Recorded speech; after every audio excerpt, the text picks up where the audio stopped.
There is a thing you did today that would have had you publicly shamed, institutionally punished, or possibly killed, depending on the century and the country. You didn't think about it.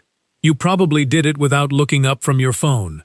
And the people around you didn't flinch, because to them, to everyone alive right now, it is completely, unremarkably normal. That's the part nobody examines.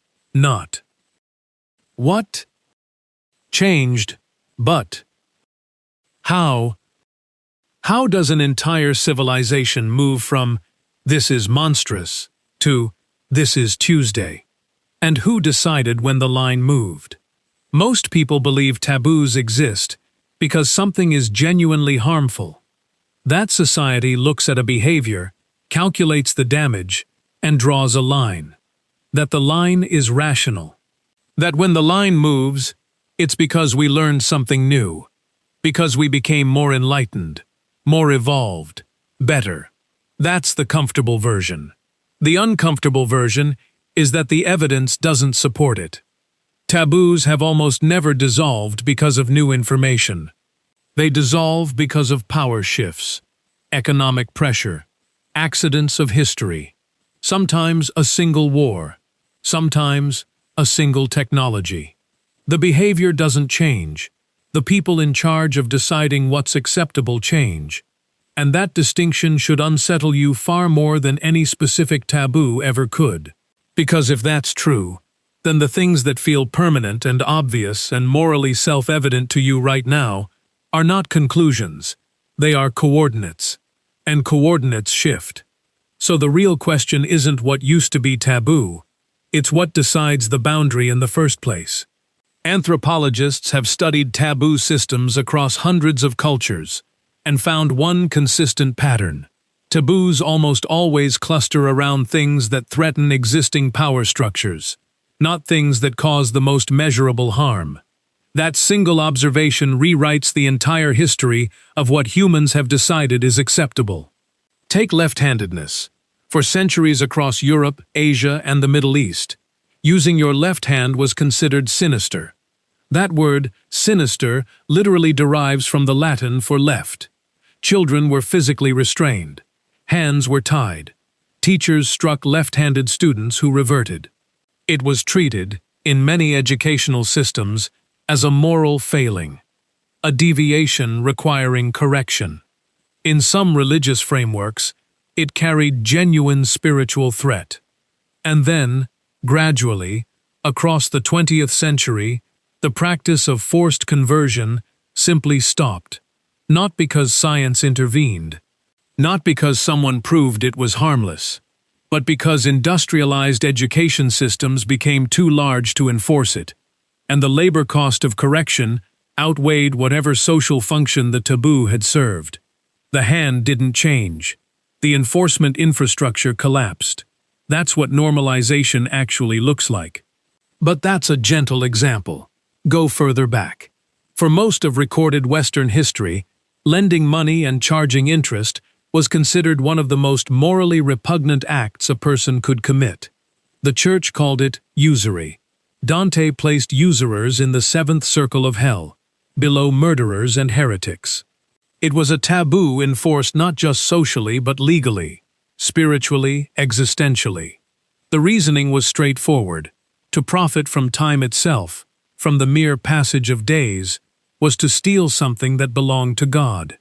Medieval economies built elaborate workarounds to avoid the label. Contracts were structured to obscure interest as fees, gifts, risk premiums, anything that preserved the appearance of compliance while conducting the forbidden activity beneath it. The taboo was so powerful that entire financial systems bent themselves into contortions to avoid touching it directly. Then the 16th century arrived, and with it, the Protestant Reformation. John Calvin reinterpreted the scriptural basis for the usury prohibition. The theological architecture shifted, and within 2 generations, lending at interest had transformed from a mortal sin into the foundational mechanism of modern capitalism. The behavior had been occurring the entire time. What changed was whether the dominant institution needed it to be acceptable. And that's not even the strange part. The strange part is that the people on both sides of that shift were equally convinced their position was obvious. Medieval scholars wrote with complete, reasoned certainty about why interest was corrupt.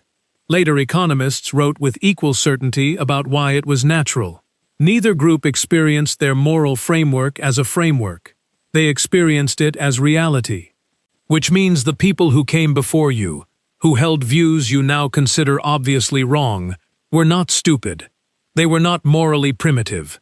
They were operating inside a system of assumptions so total, so ambient, that the assumptions themselves were invisible, exactly the way yours are to you. Scientists found something unexpected when studying how moral disgust operates in the brain. The neural response to a taboo violation, the physical revulsion, the instinctive recoil, activates in the same region as the response to contamination. To the brain, a broken taboo and a rotten smell are processed through overlapping circuitry. Disgust, it turns out, is not a rational evaluation of harm. It is an ancient threat detection system that was repurposed, somewhere in evolutionary history, to police social boundaries. What this means is that the feeling of moral certainty, the feeling that something is, obviously, wrong is not evidence of accurate moral reasoning. It is evidence that the behavior in question has been coded as a contamination threat by whatever culture shaped your nervous system. The conviction is real. The source of the conviction is not what you think it is. Then researchers discovered something that made this harder to dismiss. The specific taboos that trigger the strongest disgust responses vary enormously across cultures. But the intensity of the response does not. People defending radically different moral positions feel equally, physiologically certain, which means certainty itself is not a reliable signal. Across history, the people most viscerally, physically convinced they were right, have included people on every side of every moral reversal that has ever occurred. But this creates another problem. If the intensity of moral conviction tells you nothing about accuracy, and if taboos are shaped more by power structures than by harm, and if every generation believes its own moral framework is the obvious endpoint of human progress, then there is no stable external position from which to evaluate any of it, including this. Here is where this stops being history. You hold taboos right now that you have never examined. Not edgy ones. Not the obvious candidates that would make for a comfortable exercise in self-congratulation. Quiet ones. Structural ones. Assumptions about bodies, about relationships, about money, about who deserves care and who deserves comfort, that you absorbed before you had the language to question them. They don't feel like assumptions. They feel like facts. They feel like seeing. The mechanism that produced every taboo in this entire history is the same mechanism operating in you right now. The same neural circuitry, the same social enforcement, the same invisible threshold between what feels debatable and what feels simply, obviously, not up for discussion. And history has a very consistent record of what happens to the things in that second category. Every generation has looked back at the taboos of the generation before and felt a version of the same quiet superiority. We know better now. We wouldn't have done that. We can see what they couldn't. And every one of those generations was simultaneously enforcing something that the next generation would find equally difficult to defend. There is no evidence that this process has ended with us. There is no mechanism by which it could. The only thing that would make us the first generation in human history to have finally, correctly identified the permanent moral truth would be if the process that generated every previous error had somehow, in our lifetime, corrected itself. And we would, of course, feel exactly this certain either way. The question that should follow you out of this isn't which taboos will dissolve next. It's something quieter and more difficult. If you cannot feel the difference between a genuine moral truth and a culturally constructed boundary, and the evidence suggests you cannot, not reliably, not from the inside, then what exactly is the thing you are most certain about? And what will the people who come after you do with it?